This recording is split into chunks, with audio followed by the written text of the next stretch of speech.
Okay, we are recording. Hello, welcome to the final Fuck Shit Up meeting of 2022. Dun, dun, dun, dun. There may be more people joining at a different time, and that's totally cool. I wanted to squeeze one more meeting in before what we're going to kind of close the cycle for 2022. The idea also is by February to have solid confirmations of who wants to be involved in Fuck Shit Up in 2023. If you have any recommendations for people, please put them in touch with me so I can have like an initial conversation with them about what this is and what it does. And then by February 1, I'm hoping to have a finalized list of who is. Last call, we kind of came up with this language. First tier, I guess, of Fuck Shit Up committee members are the people who can attend the meetings and have conversations in the meeting. And then an important second tier are the people who may not be able to donate the time to come to the meetings, but actually want to still be involved in the conversation, pick and choose which meetings to come to based on topics, and be given the links so we can still get their feedback, even though that due to work or personal, whatever, they can't come to the meeting. So first, second tier, that is what I'm calling the Fuck Shit Up group. Whether they can attend the meetings or not, they're on the roster. So hopefully we'll have that finalized by February 1st. I just put into the chat the link to the Google document. If anybody is interested in kind of one more read through or thoughts or comments or questions or something, there is a draft of a purpose for the Fuck Shit Up committee, a draft of kind of a mission, the facilitator role and the communicator role, which right now is kind of me and Joe Beth. But in an ideal universe, Fuck Shit Up should live long beyond me. It could have an internal facilitator where one, like a regular member at large is the facilitator. And the backup communications person is about sending the text and kind of reminding people, nudging people to be on the meetings. And then in case you go to the shared document, there's just some kind of other notes or thoughts that led to the draft. Raul, your hand is up. Yeah, so in regards to tier 1, tier 2, is there a way for the classification of member could be committee member or member and contributor? That way it's less, Oh, yeah, I don't know that the language has been landed on. But okay, just making sure. Yeah, well, it was actually your language I was trying to quote, so obviously I used the wrong words, but I really liked what you had said last time, is that there are people whose opinions are really valuable. They just can't do the time in a set way in a meeting, or they just don't respond to a meeting on Zoom. This is not how they think, and they need time on their own. So to include them as well, a contributor sounds great. I also think that there are people that, depending on what the topic is, would depend on whether or not they come to a meeting or they just read it on their own or never at all. I don't care. It's just the group. But I wanted, because we have some new people on this call, I wanted to let you know kind of you are allowed to be in the group even if you cannot attend regular meetings, because your perspective and stuff is still helpful. And some of y'all I haven't heard from, not to be calling you out specifically, but I have no idea if you're still interested in being on it next year. So make sure you tell me sooner than later if you're interested on at least receiving the emails, or if you've cycled out or whatever. There's no limitation of spaces. The main qualification that we're working towards is that you are not in an active chapter leadership position, that you really are just a member at large.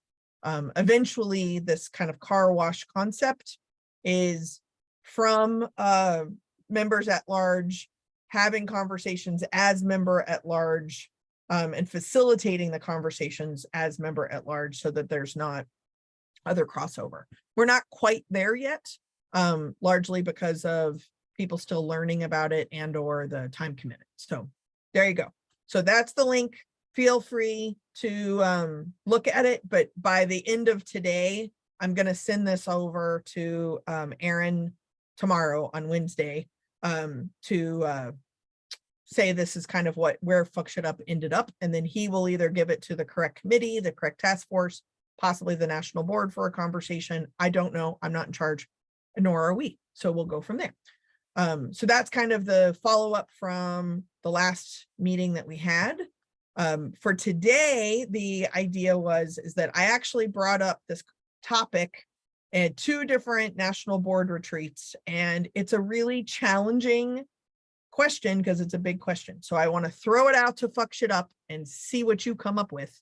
But the idea was to come up with kind of an avatar for who is the target audience for the membership association. So we're not going to focus on the foundation. We're just focusing on the membership, the membership association. And you can have more than one avatar.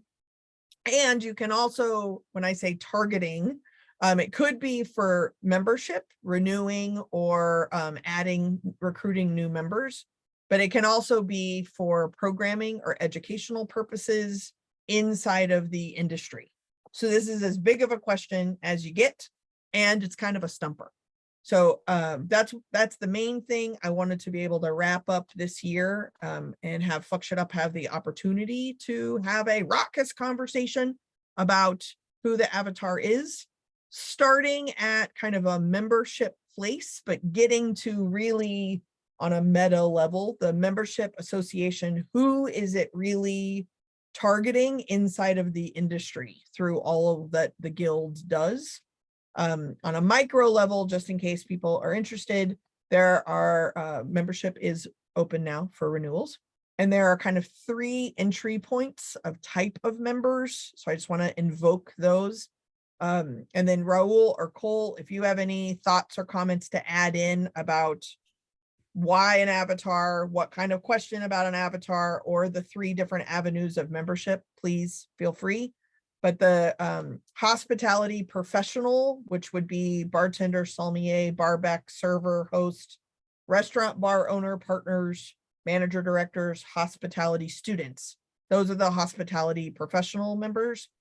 Associate members are consultants, educators, brand ambassadors, suppliers, distributors, media, public relations, marketing representatives, and employees of hospitality advocacy groups.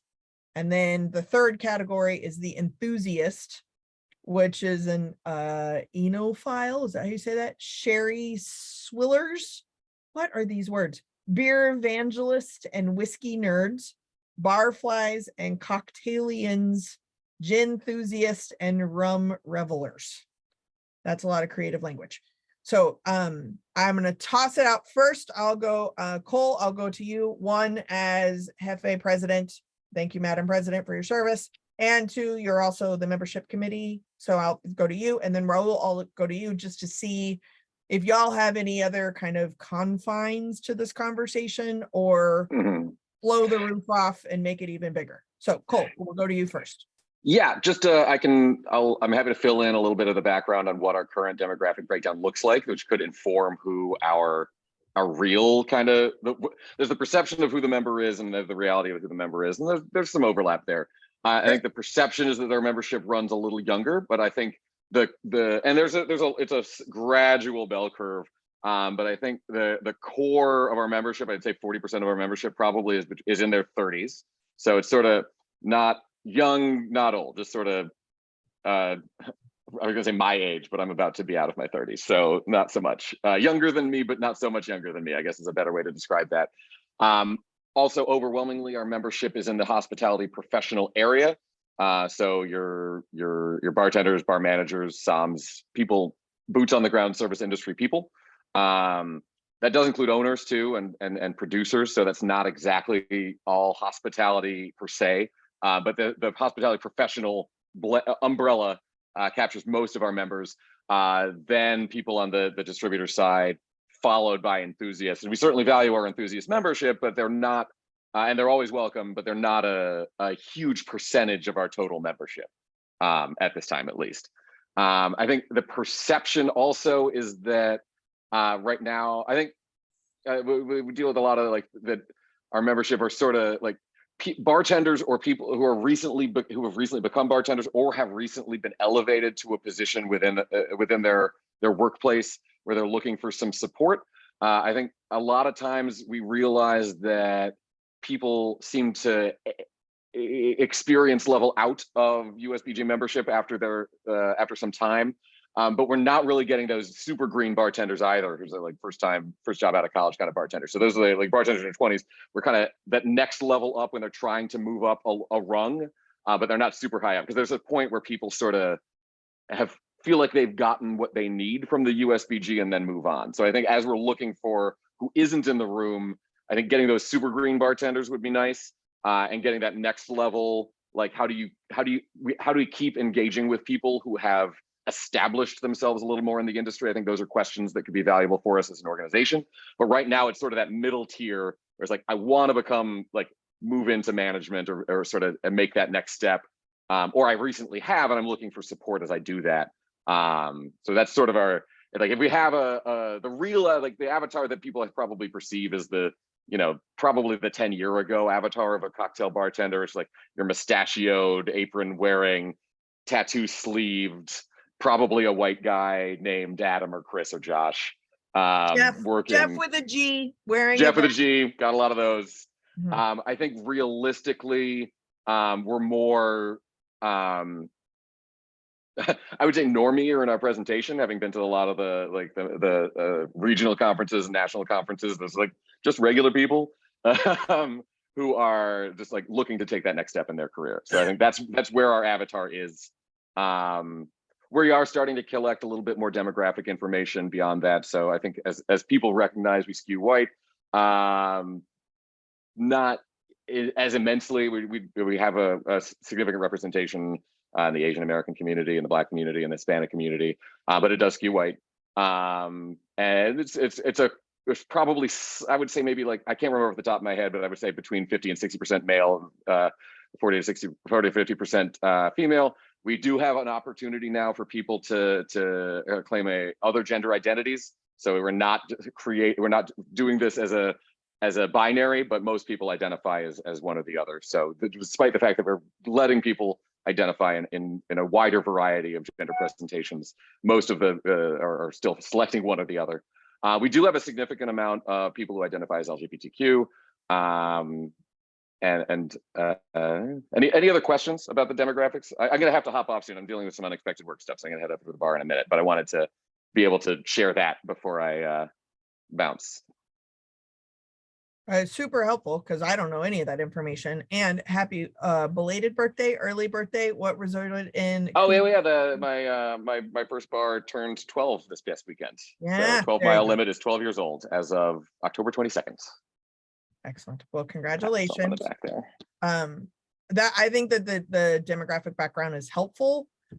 When talking about the avatar, the actual membership is definitely a foundation of that conversation.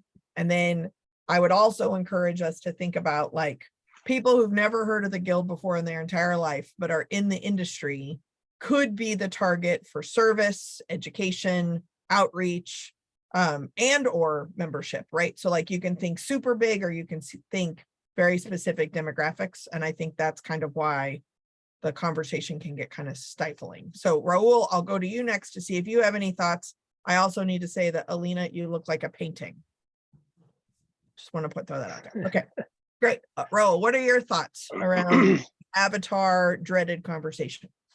Well, I mean, from what I'm kind of basically sitting back, taking information in, collecting it, but I'm also looking at it from a brand perspective. Sometimes, they put out their desired consumer, let's say different brands, the Malibu rum has a young fun starter archetype, and here's the person we're marketing to, so I get that. And then some of the words you rattled off in those descriptions, like, I don't know, rum runners or whatever, I don't know what any of that shit is, but I mean, we definitely need to clearly identify who members are, who we're lacking, and how we can scoop them all up.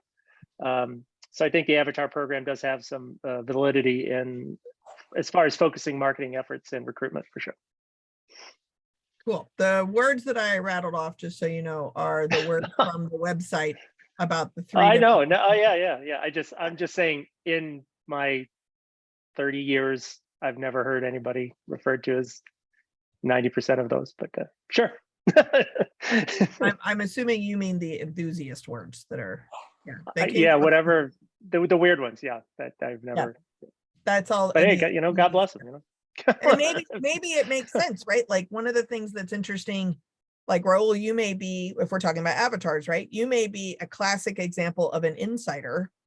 So then if there is an enthusiast door, then those are outsiders, right? And so maybe these are the words that the outsiders use to describe themselves. Maybe somebody made them up, right? Yeah, So yeah. Hey, you know, I like I am said, not an I'm enthusiast, open to new information. You know, like sure, but sure. I'm not an enthusiast, nor am I a member, right? But if Right. these words are what they use, then that's something that you would need to know. So part of the strategic bonus, and at Raul, you alluded to this too, the strategic bonus of having the avatar conversation is that it's people bigger than you, or the outlet is bigger than yourself. And so then that may be words I've never heard of either. That may be locations, it may be aspirations, it may be applications, can't know. And part of the struggle of the avatar conversation is that almost always we start at where we are coming from, right? And so then what's cool about the Fuck Shit Up committee is that we have functional practitioners, we have suppliers, we have bar owners, we have managers, we have a little bit of everybody in all of the different sections, which again, as Fuck Shit Up grows up, it needs to be a group of members at large from all three types of membership to then fuck shit up, poke holes in things, ask questions, challenge things, to really check bias and hold different committees, task force, the national board, the foundation, etc., accountable to whatever their positive or negative, conscious or unconscious bias might be. So if that's kind of the entry point of the avatar, what say you? What do you think are some of the avatars for the guild and what it could be, what it has been? Probably more fruitful about what it is or what it could be. You asking me, or is this to the group? Collective, anybody can start. Okay, because I'm, like I said, I'm just taking in the information. You know, I'll save it for after. Great. You know. I'll start. Oh, Kevin. So, being in the industry this long, we all get to a certain place where we're like, what is the next step after being behind the bar? And we all go through these stages of hopefully get to go work somewhere where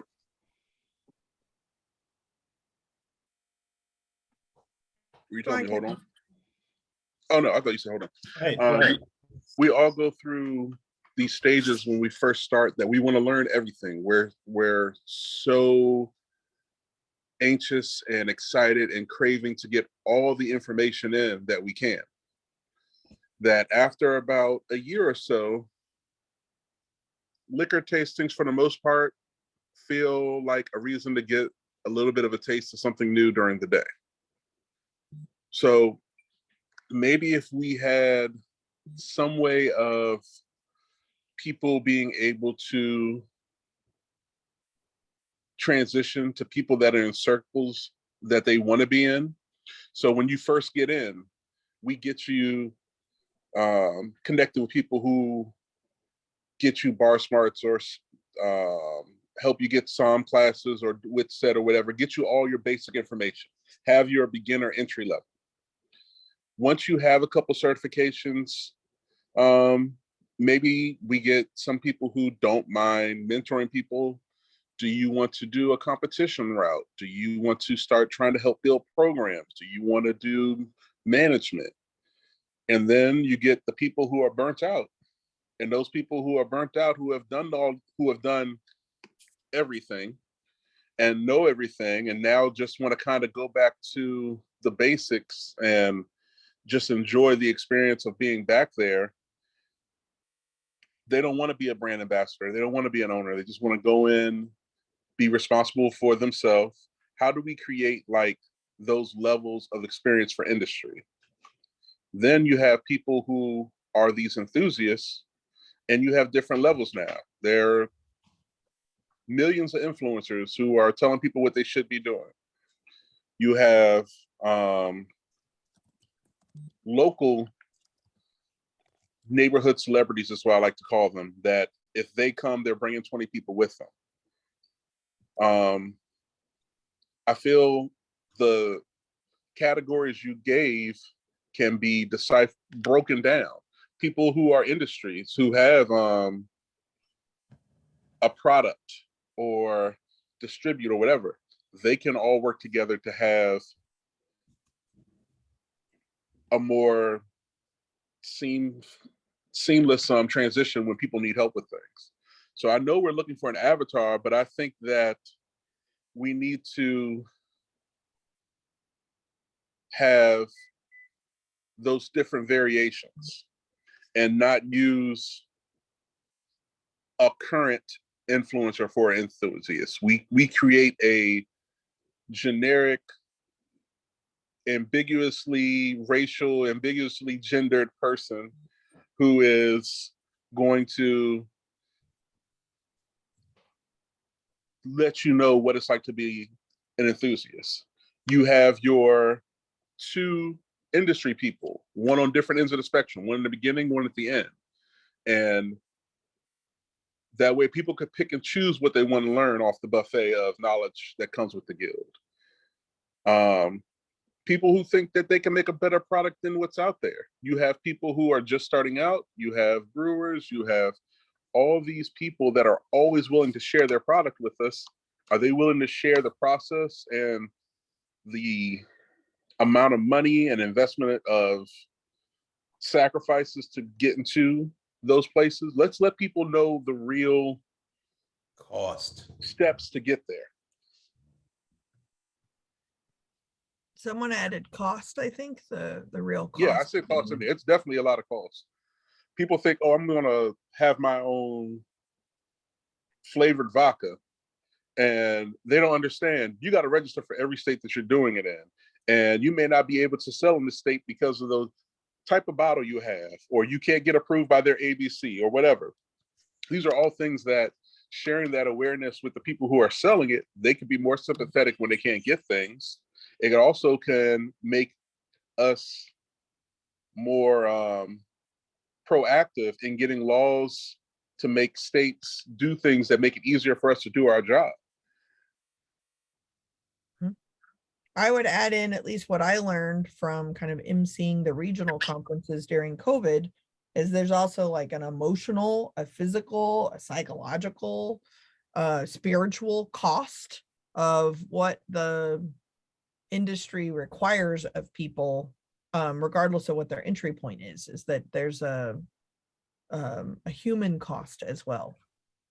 That's why I didn't know if you meant financial literally or kind of all of the costs put together. No, all of it. Yeah. Like right now I have a new person at my hotel and she bartended at a family restaurant. So when we told her that you don't get tips during training, she went to her car crying, thinking that she was getting taken advantage of. People don't know what a stage is. People hear things and they're too afraid to ask because they don't want to be assumed as stupid or misinformed. I ask all the time. I know I'm stupid. Please tell me what you mean. Let's have a flow chart of what you can possibly do, starting from a bar back to an owner who doesn't even have to work. What is it like to be the consultant who just comes in and pops out? What is it like to be the person who's the lead bartender that has to deal with scheduling and ordering? Like, there's so many aspects to our job that people don't know, that we focus so much on education of a spirit. We need education on understanding the business side and make it actually things people want to learn. And things that I might want to know in this area may not apply to someone who's in random area Montana.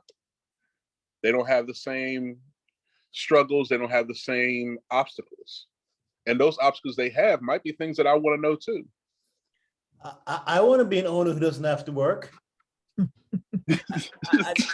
Sign me up for that course. I'm in. I want that knowledge. It's called having enough income that you can have other people do the work and you just show up. Sounds good.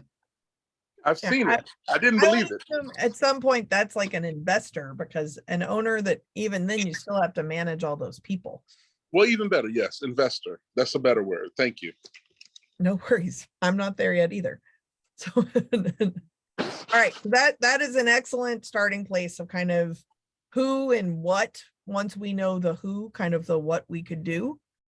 Jackie, you are unmuted. What are your thoughts about all of the different kind of outreach avatars that the guild could be doing, should be doing, is doing? What are your thoughts? I'm still trying to get a feel for what the avatar is looking to do, because I missed out on a couple of things. So I don't want to, I'm listening to everybody because I don't want to presume that I know what the purpose of having the avatar is going to be outside of reuniting the four kingdoms. Well, first off, you didn't miss nothing. So this doesn't exist currently. And every time I try to bring up the conversation, it's very hard to get it going because no one really knows, right? So it's a lot easier to look back over history of like who was missed or who got catered to.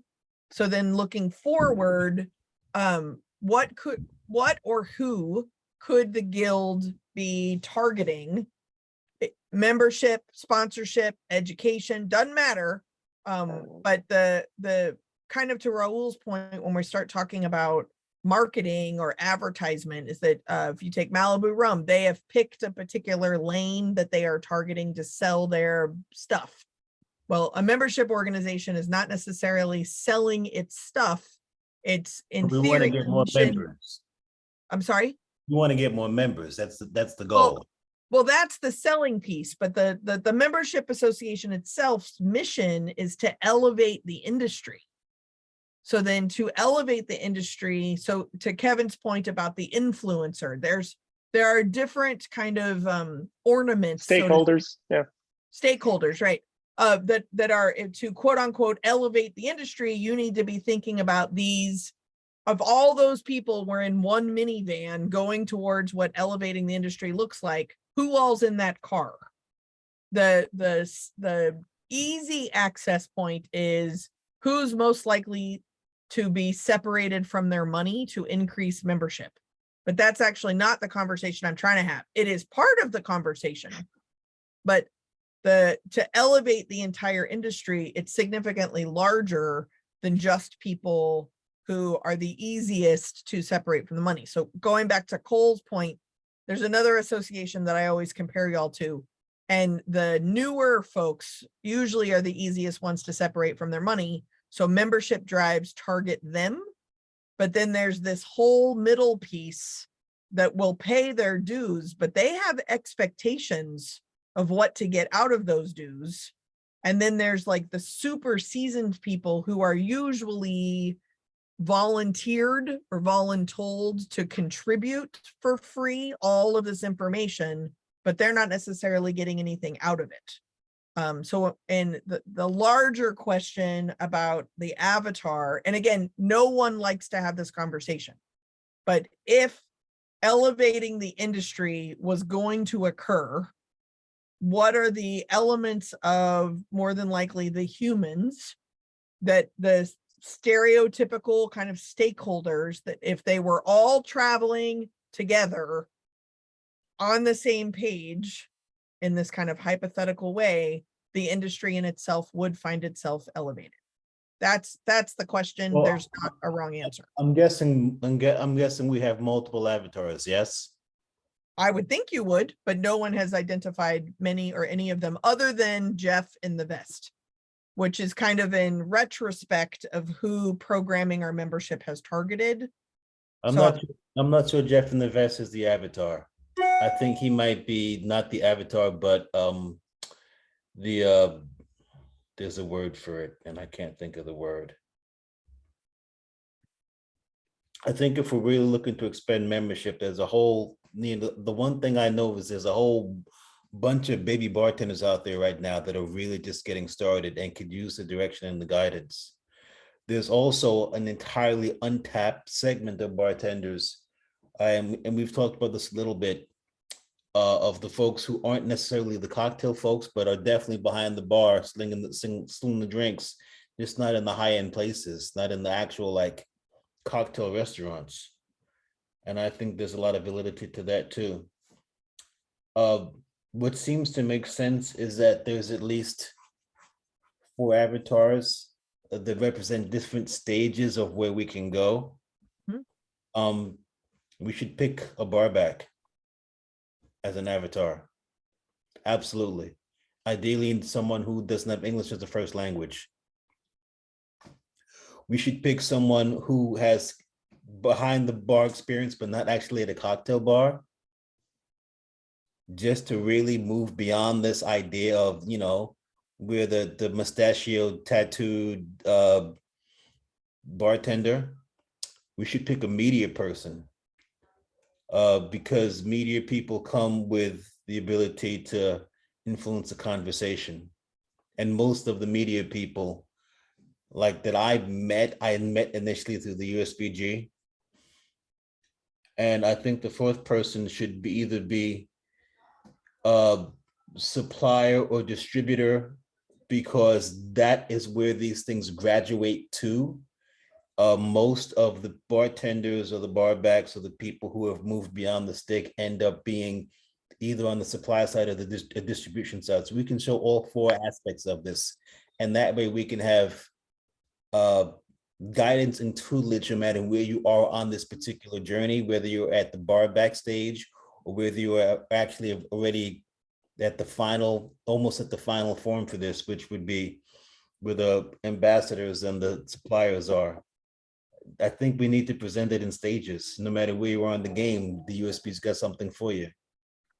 That's great. And again, like if those 4 people plus the influencer archetype that was mentioned earlier, if they were all on the exact same page and the USBG was the answer to whatever question they're asking, then the USBG has a much easier job of being like, marketing wise, does this particular marketing piece, like, can we change it so that it addresses everybody in the minivan?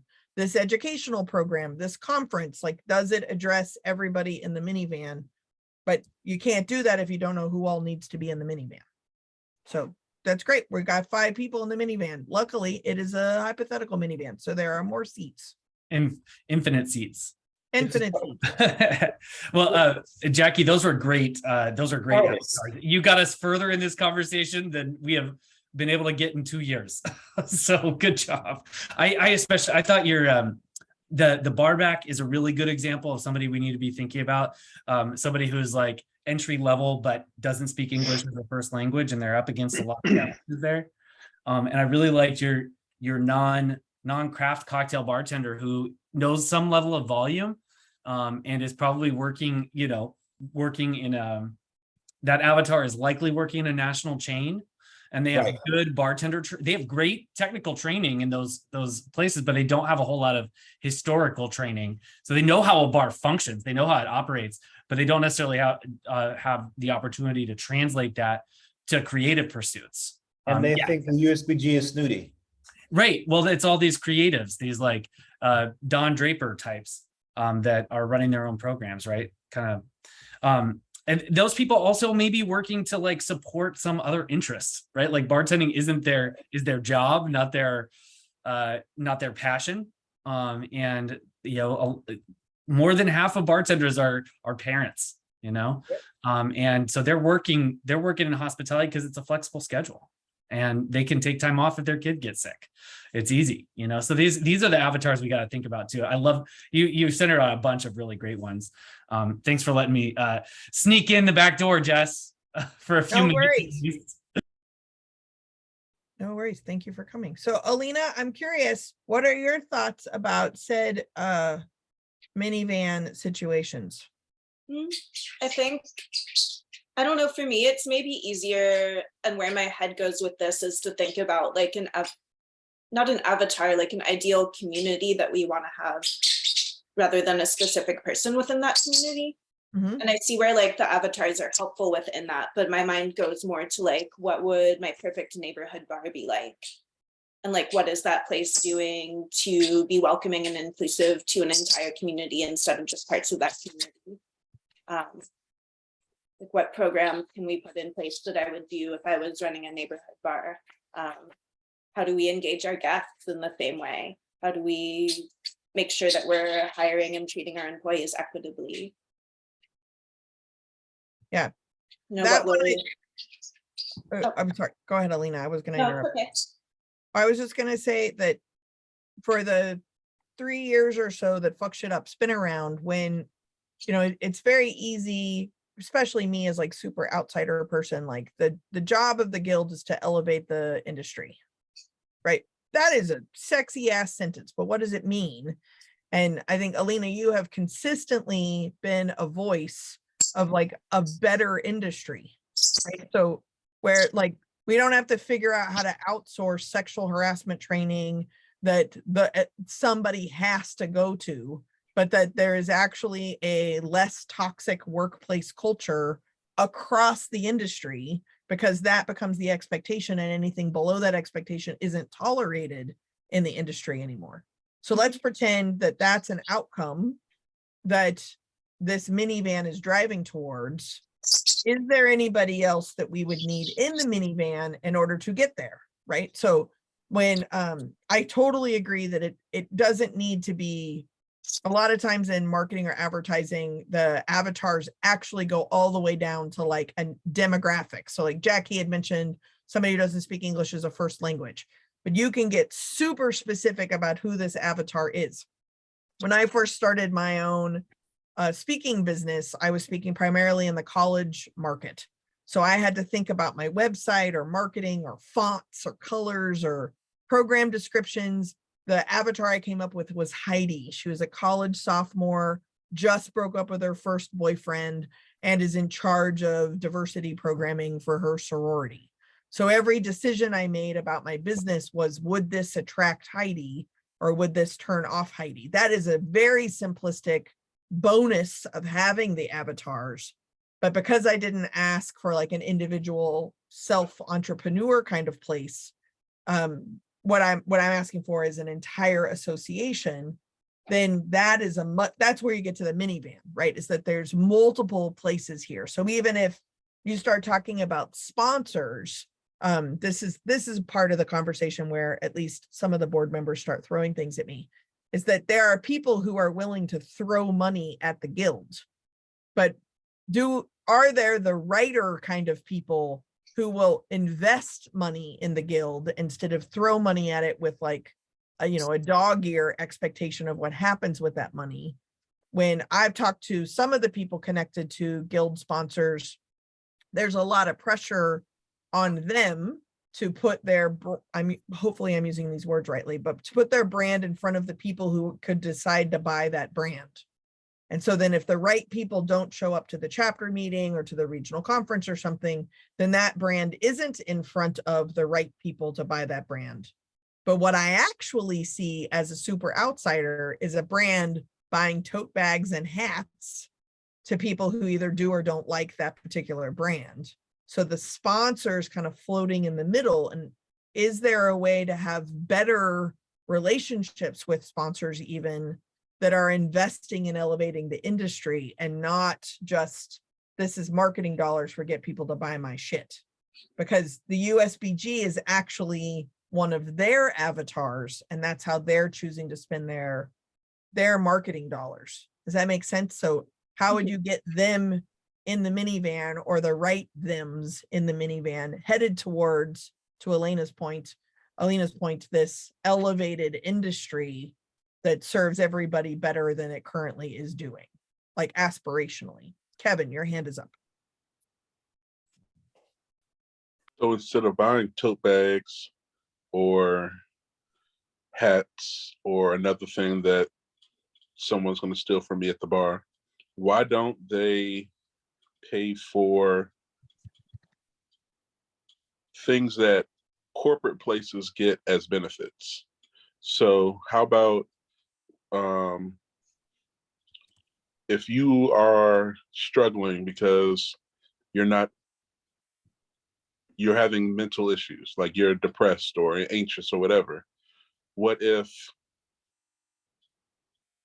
Sorrel, because I'm not going to use any other company right now to use as an example, said, we offer free mental health if you're a USBG member with these issues, and we specialize in people in that industry. Hmm. That's something that's more value than another backpack or a pair of flip-flops. How about people who are aware that they drink too much? What if they're Seed Lip because they're alcohol free, or a mixer company said, hey, not only are we going to have options for telling you how to transfer that energy somewhere else, but give you options as alternatives and keep you out of situations where you make bad decisions. What's the biggest chapter? That's a great question. Vegas, is that you? It's between Las Vegas, New York, and San Francisco. They kind of. Yeah, I think we're rotate. one of the larger ones. Yeah. New York used to be 600, but I know we're not even close to that anymore. What's the biggest chapter out there? 500 people? No. 400? 100? No, there's nobody over 200 right now, but we've gotten some up to 350 before. Also, a lot of these, and I'm sorry to cut you off, Jackie. No. I'm with you on this. How about the I'm from DC. USBG is secondary to the Craft Bartenders Guild. And they don't care what type of bar you work at, they just call it that. And that's because they have a different structure, a little bit more influence than USBG in DC. We actually have people who are taking their roles a little bit more seriously. And maybe that just be compared to the DC USBG chapter. But I get emails all the time. I feel I moved away and I still get emails feeling like I'm part of the community from my Craft Bartender Guild. My USBG members, I have not heard from a single one of them unless they were in both guilds. So maybe there needs to be more of that grassroots, let's find people who care and put people in positions where they feel valued for putting that extra work in. Jackie has props. I see. This is my stack of leather notebooks that brands have given me. This is one of the stacks. Like, I don't need this shit ever. I have so many fucking leather notebooks. All of the brands give out all the crap, and no one ever likes any of the stuff. I would love to have some sort of practical use. I'm 100% with what Kevin is saying. If there are brands that are willing to put money in the direction of the USBG, like, let's see if we can get something legitimately practical out of it. Like, can we go 50-50 on health insurance? Like, how can we actually make this a guild that's providing benefits and not just like more moleskin notebooks for people? And Raul, I see your hand. So I just want to throw out that if we're having the avatar conversation to the end of what is the point of Jessica's obsession with this avatar conversation, this is stupid, why does she keep beating this drum, is that if the guild can actually understand what it's trying to do on the highest level possible, and then that is, for lack of better words, the attraction of sponsorship. So then imagine you are a sponsor, right? So you have X thousands of dollars earmarked towards the guild or towards any membership association. We got to give them this money because we have rolled this into marketing. If that budget line could move from marketing, but move into a shared aspiration of elevating the industry, then they are opting into getting into the minivan. where is the minivan going? So then so even if we look at like diversity work in a corporate model, 99% of the diversity work happening in a corporate model right now is because they feel they have to do it because their competition is doing it. They're not doing it because they give a shit. They're doing it because it looks bad if they don't do it. So then my job is trying not to convince them to give a shit, but to actually show them that they're being hypocritical because they've already said they give a shit and they're tokenizing their efforts. So instead of tokenizing their efforts, let's do it. So Jackie, to your point, if they were to able to share mental health care or health insurance across the industry. Now, I am not a lawyer. I don't know what kind of liability comes with that, but I assume a lot.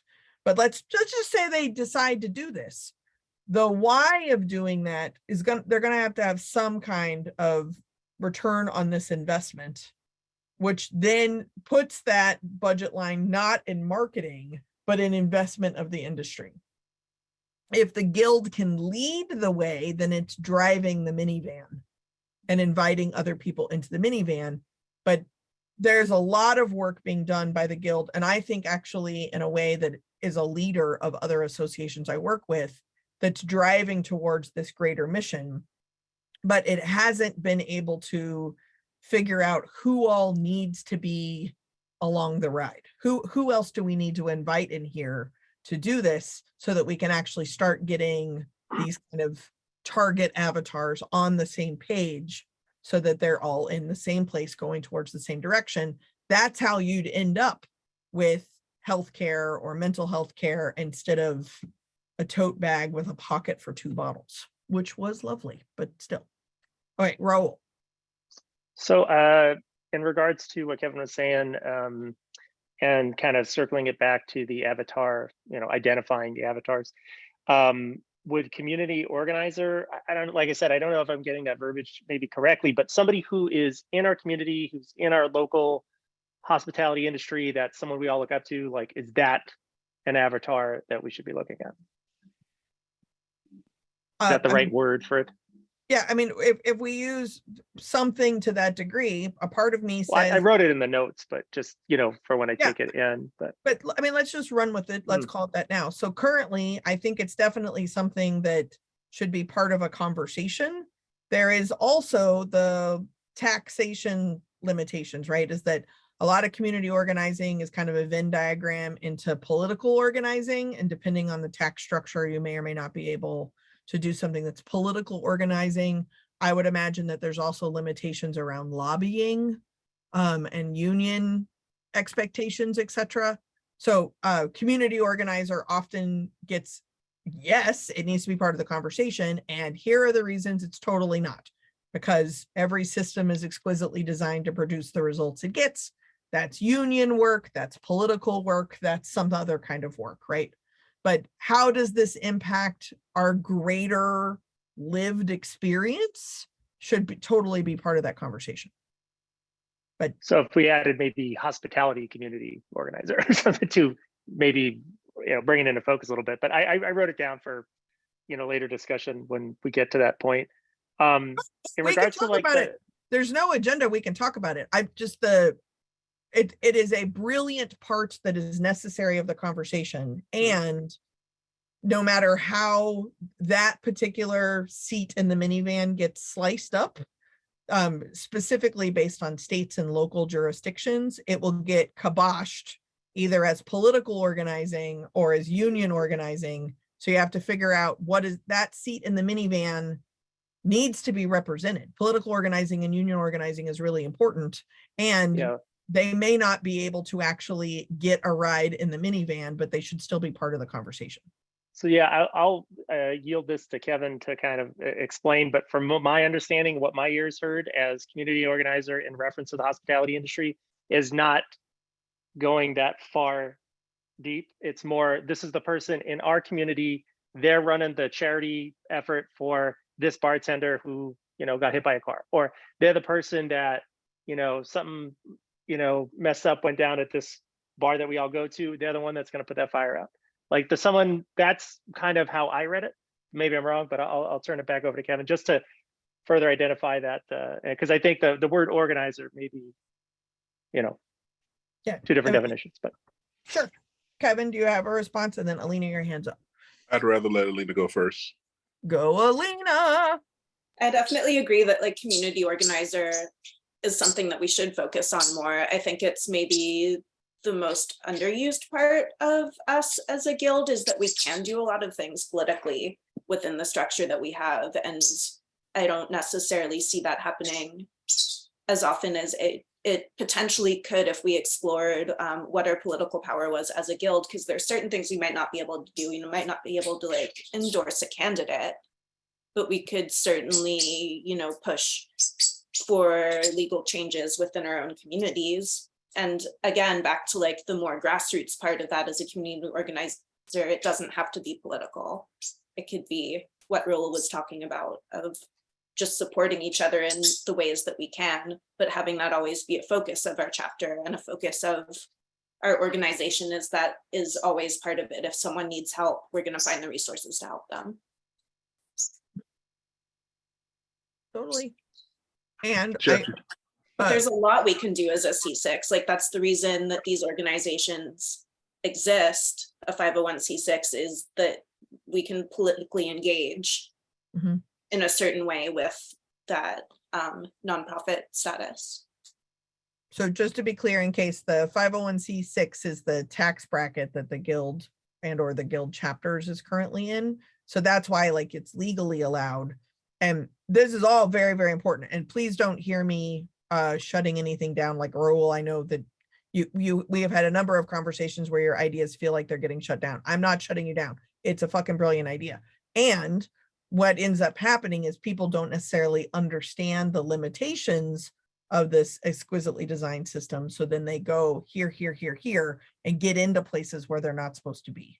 So then the conversation needs to happen. And I would even say the conversation needs to happen or needs to be involving the stuff you can't do, so that you're very clear. We've had this conversation and we are not, tax wise, we are not allowed to do this, but we are allowed to do this and this and this and this and this, so that there's clarity, both the organizing piece, the political piece, the union organizing piece, the lobbying piece, even tax code relations, what you can spend your money on and what you can't spend your money on. It needs to be at least one of the seats in the minivan to actually elevate the industry. And hey, Jess, sorry, go ahead. Nope. Well, I was going to add that part of the national board conversations and our mission statement is advocacy.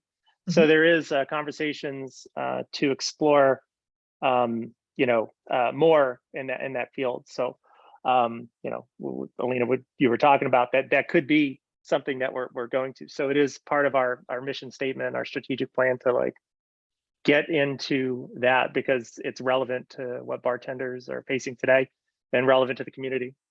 So sure. And the foundation as a C3, it has different roles too.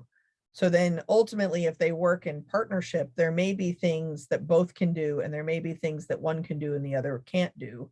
But having that conversation on that larger level is significantly bigger than Jeff in a vest, right?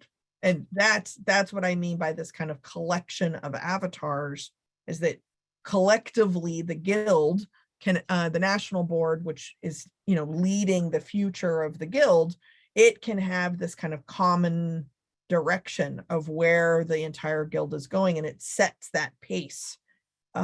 It's just picking up hitchhikers along the way. That's what's important. Jackie, were you going to say something else? I can't remember. No, JK. Other kind of avatar-esque people, there's still plenty of seats in the minivan.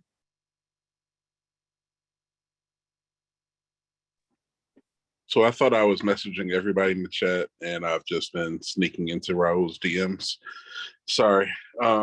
It's a very popular place, Raul. I was saying, how about a work-life balance avatar and a compliance seat avatar? And maybe some of these things are avatars just for board members, so that way they can learn how to actually communicate and engage with members and keep them wanting to commit their time and energies into the guild. I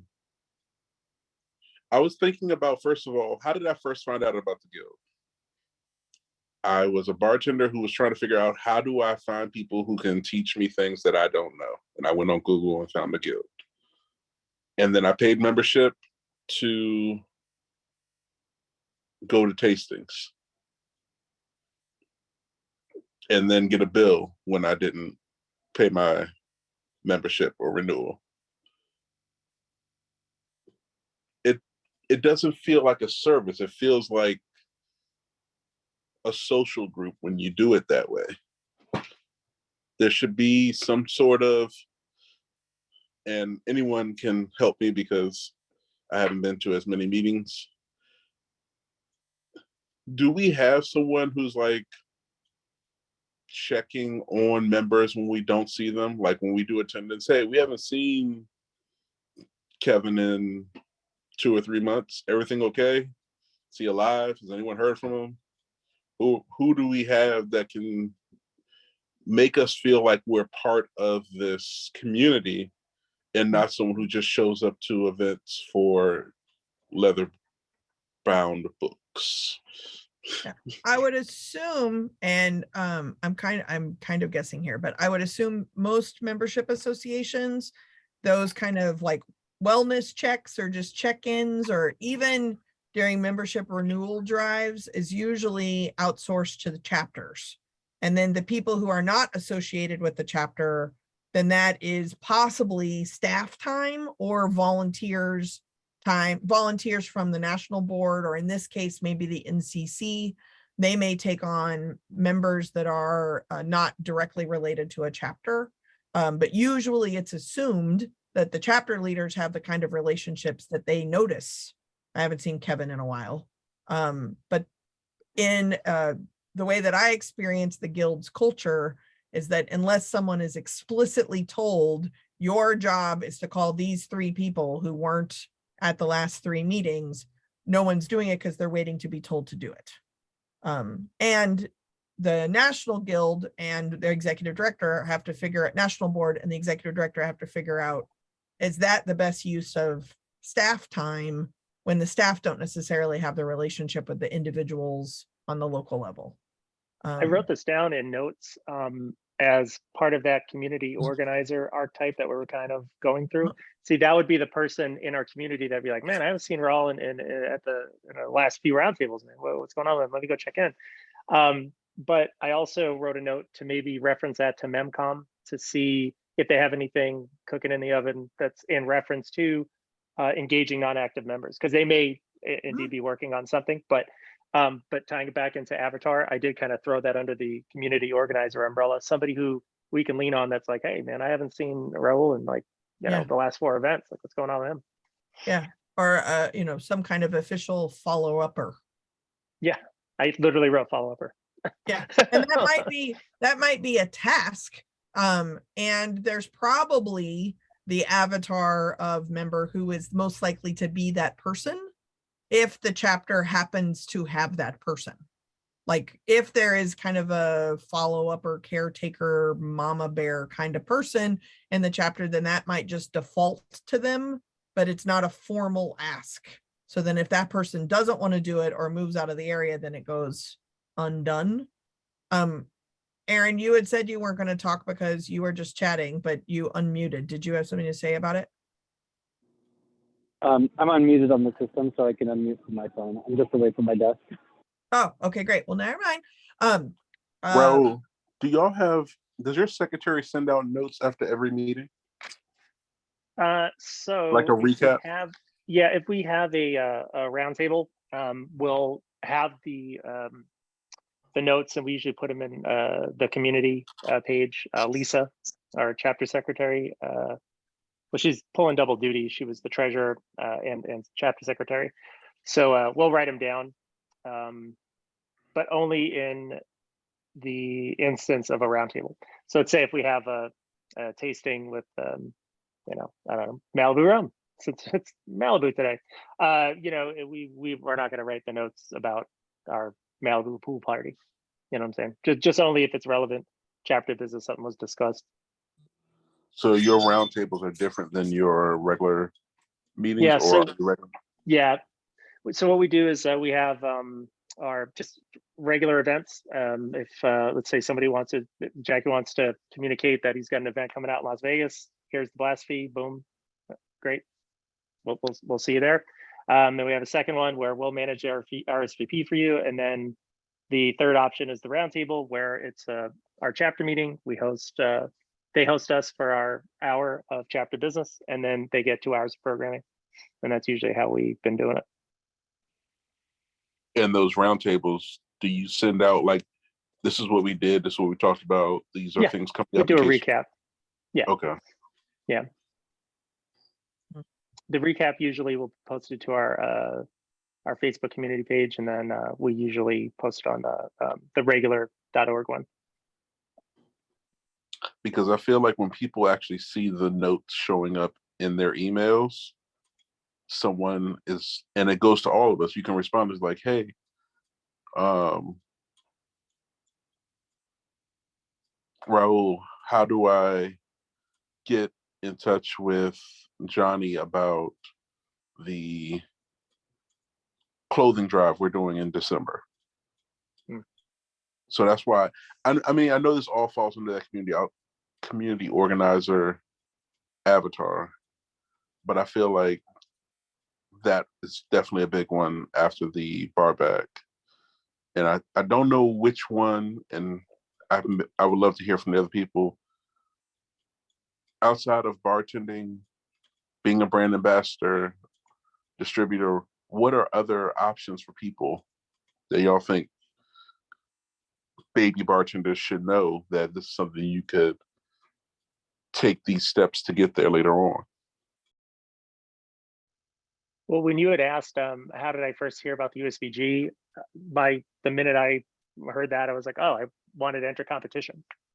You know, I saw people doing these competitions, like, oh my God, I want that. I want to do that. I want to go to, Finland or whatever. So I was inspired through competition to join. So, I mean, that's another, just to answer the question of these baby bartenders, like what's the route to get there? I mean, competing, even if you lose, you learn something, you're not always going to win them. But then you meet all the other competitors, you meet the judges, you meet the sponsor brand that put it on. There's so many introductions that can be made via, these competitions. Look at Diageo World Class, you get up pretty far in there, and then you're meeting all these people from around the country.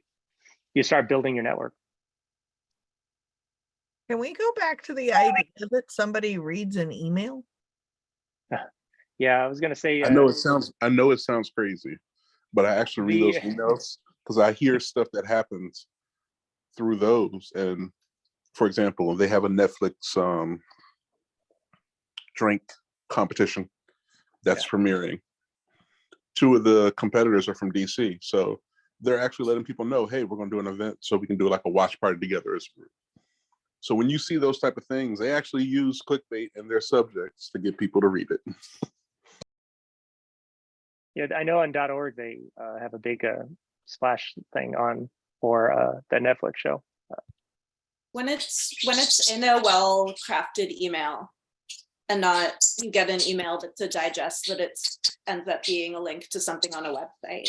Like, I think when the email is a direct communication, it's personal, that I respond better to that, and other people I've seen when I send those things out respond better to that. Especially if it's about a specific event. Agreed. I'm just being selfish about the lack of response to my emails about fuck shit up. Totally just personalizing this. Thank you very much. What I think is funny also, and now I'm just complaining, but giving you time to think about more stuff. The reminder email to this meeting, I got more responders telling me to teach people how to reply versus reply all than I got attending the meeting. Thank you. Thank you very much. I'm here all week. It's fascinating. All right, so I'm making notes. You have come up with some pretty amazing different seats on the minivan going to wherever it's going.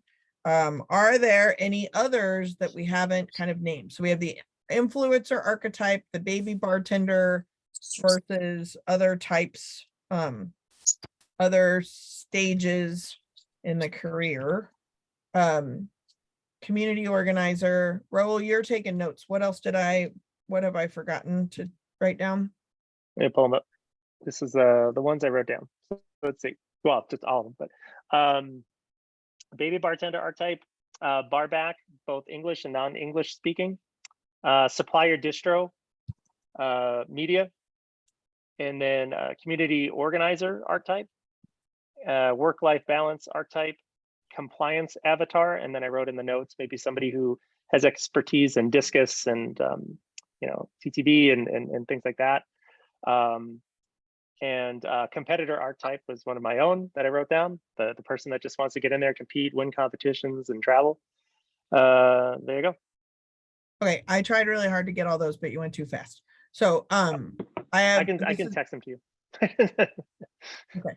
Well, I just put it in the same thing with the mission. So I have influencer archetype, baby bartender versus other stages of the career, community organizer, barback, non-English or not English first language, and work-life balance, compliance avatar, and then you said something about discus. That was just kind of like a qualifier, but somebody who would have expertise in discus, TTB regulations, health department regulations, like somebody who's a compliance expert. Excellent. Or enthusiast, someone who's enthusiastic about compliance. Then I also typed in a distributor and competitor. Yeah, and then did you get supplier distro? I mean, we kind of have that. Is that a distributor identified? Or is that something different? Yeah, that's a short for distributor, but okay. So supplier and or distributor, Okay, great. Okay, well, we have notes at least. You have media on there too? Yeah. And influencer too, right? Yes. Okay. Media. Great. Okay, well, this is a great starting place. I want to be. I'm sorry, Alina. I feel like we're missing a few more still. Like I definitely want to see like that cocktail, the bar guest enthusiast on there, like the supporter of what we're doing that doesn't necessarily work in the industry, because I think they're an important part of this. Great. Great. Anything else kind of like listening to that list? Jackie, I'm curious, and I know I always pick on you, but you're one of the few owners, like brand owners, if I'm using the right language. Are there, how do I say this? Are there seats at your table from your perspective that could be elevating the entire industry that are not specific to the guild, but like something else connected from your side of the universe that might be helpful? The big brands could do so much to help. Absolutely. The only question is, will they? And I have not seen the companies that have the ability to really make a difference be so inclined so far. I think it's on USBG to create that programming and then strong arm people into funding it, because I think if we rely on these bigger brands to create, more progressive programming for us, it's not their agenda. When I was starting out and I had to work through an agency before I got to the main supplier, we literally got ran through the ringer, everything legal. So a lot of the stuff that we're talking about that we think is relevant to the company, they're like, whoa, too high risk. We cannot be attached to it. However, if we build it, they may support it. So it would have to come from us because we have the coverage, to do so. And then they can give us, and fund the efforts through sponsorship and stuff. Maybe not sponsorship of that exact thing, but sponsorship of the organization as a whole. And then we can do what we do as a 501c6 or 4. Be the foundation. You're starting to sound like avatars matter. I'm sounding like someone who got ran through the ringer by legal way too often when I was with Yeah. Legacy. But yeah, I mean, it's definitely something that I feel, because I want to do a lot of this stuff too, working with Pernod, because we're a large company as well. It's just I know the answer is no. We're not going to do anything with this specific healthcare topic. However, there are things that we're doing, and I know I'm privy to it on a HR level, that we're trying to put things together that are health and wellness pieces, panel discussions and things like that. So, you know, they're dipping the toe in the water. But I think if we want to be bold and aggressive with it, we can, with the USBG, within the bounds of what we're allowed to do. And then we can seek sponsorship through that. So that could be, you know, the answer is kind of go about it the other way around, build it first and ask someone else to pay for it. Yeah. And Also a financial pass through. If there's a program that, say, a chapter wants to support that a brand can't directly support, they could donate to the USBG, and the USBG can be a pass through to that other initiative. assuming that the funding isn't earmarked for something that makes that impossible, which is most of the again, when the budget lines from a corporate level are in marketing, they're very specific to what that's being earmarked to. So if the reverse engineering, I think is the words I'm trying to use. So the reverse engineering would be the guild to be powerful enough for large sponsors to realize that there is more to gain. And Raul, even to your point of like this health and wellness stuff that's happening inside the organization, if you move these dollars from marketing into this larger place, then it's actually in line with their actual mission and vision as well. Now you're actually in the same minivan headed to the same place. But as long as it's in marketing, it will more than likely have some kind of limitation of what it can be spent on, which is how you end up with leather notebooks, because you can buy them in bulk. Well, the exciting thing about that mission statement and embracing advocacy is that it does open some doors to do some of the stuff that, you know, both Kevin and Jackie were mentioning, that we can kind of maybe tackle some of those things. Oh, totally. You know, as The a group, guild you know? mission, but I mean like the corporate possible sponsors. So like, let's say like American Express. Let's say that American Express has in their mission and vision, the one of the things they want to do is increase the amount of accessibility and workplace culture in the local community, right? So I happen to be working with some of the stuff from Amex, so they're kind of getting close to that. Well, what is better in a local community than every bar and restaurant in the country or in the world, right? Like they could choose to define local community, and the access point of local community is the hospitality industry. So if they were to do that, then their marketing dollars would actually be inside of their largest strategic planning statement, not a marketing dollar. So then that's where their strategic plan and the guild's plan is actually on the same page. So then they can actually start working together, and that funding could provide health insurance or like larger things that actually solve a need that both mission statements support. You know, that if we start looking, now I'm getting way advanced, but if we start looking at corporate social responsibility movements, there is the bullshit version and there's the non-bullshit version. And the non-bullshit version is actually aligning the values of an organization, the mission of the organization, how it treats its own people across the whole value chain of the thing, that the widget that they make. If all of that is in alignment, then it's the greater community that's actually benefiting. So the non-bullshit version of corporate social responsibility would be those visions being in sync with one another and actually reaching the same goal. So when I ask the guild, what is its goal? I get the mission and vision. Okay, great.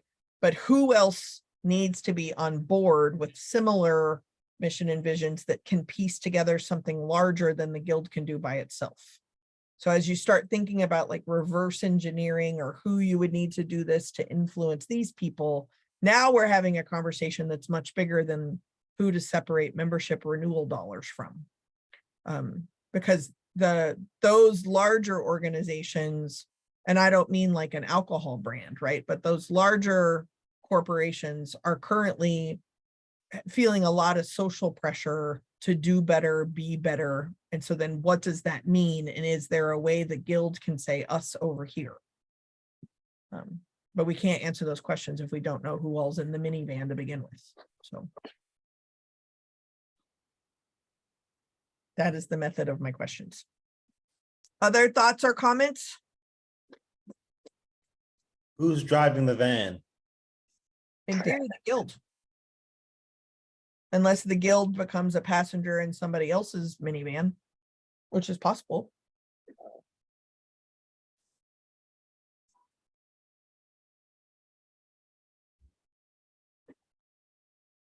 At least for the sake of this association, I think the guild is assuming it is driving. That's important because all sorts of things are going to come into question, like the destination and the route and the velocity, and did someone account for snacks? Someone needs to bring snacks if we're all getting in this van. I like the allegory of the van that's going somewhere, but if the guild is driving, we have to know where we want it to go at the end of the day. I believe the van is going to elevate the bartending industry. That is whatever that Hospitality means. industry. Yeah, hospitality. that sounds interesting, but like, what is it as a destination? What does that look like? Is because that's not a destination. That is a journey, right? Like there is no there is no end goal to elevating the hospital. There is no end goal to elevating the hospital. Elevating the hospitality industry. It's a quest. Well, then in the allegory, does the van ever have to stop? I mean, technically speaking, if you're dismantling current systems, you have no idea what it looks like. Like if we dismantled white supremacy, I have no idea what the world looks like without white supremacy, but I am getting in that minivan. I've got lots of ideas about what that looks like, but my question is, how do we convince people to get in the van if we don't know specifically where we're going? Right.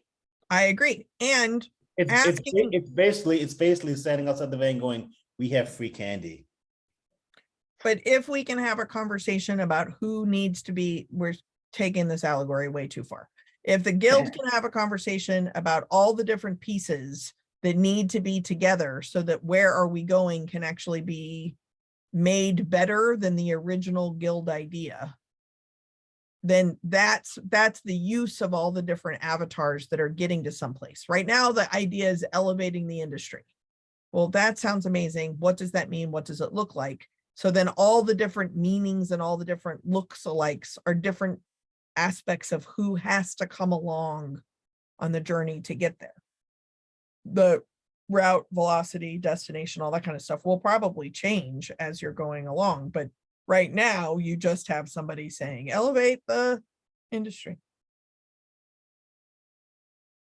So if even the list that's come up seems relatively obvious, right? Like there's not any super big surprisers in there, but there's still things to be thinking about.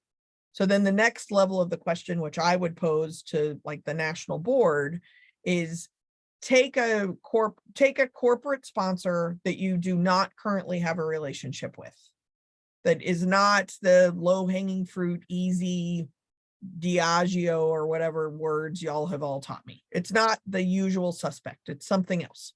So whatever that's something else NASA is going to become the biggest funder of y'all's biggest idea. What would you need to do to connect in with NASA? But NASA has a mission and vision too, right? So between their mission and vision and the guild or the foundation's actual mission and vision of what it really means to elevate this particular industry, if you can clarify what that would be, then as you begin to identify these avatars, because the list that we came up with is still very industry specific. But if you can start identifying what it is that you need that's bigger than the soupy bucket you're currently working with, then you're actually going to be able to reach that higher goal because it involves people you're not even thinking about right now. but you can't get there until you at least name the people that you should be thinking about right now. That's the exercise. So because I couldn't get other different committees or task force to do it, I thought I'd bring it to Fuck Shit Up, get y'all you have come up with a starting place, which is fantastic. So now maybe it'll be easier for those other groups to add to the conversation.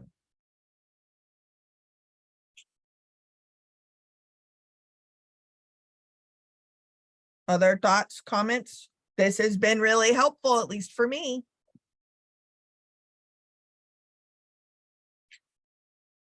I like where this is going. Super dupes.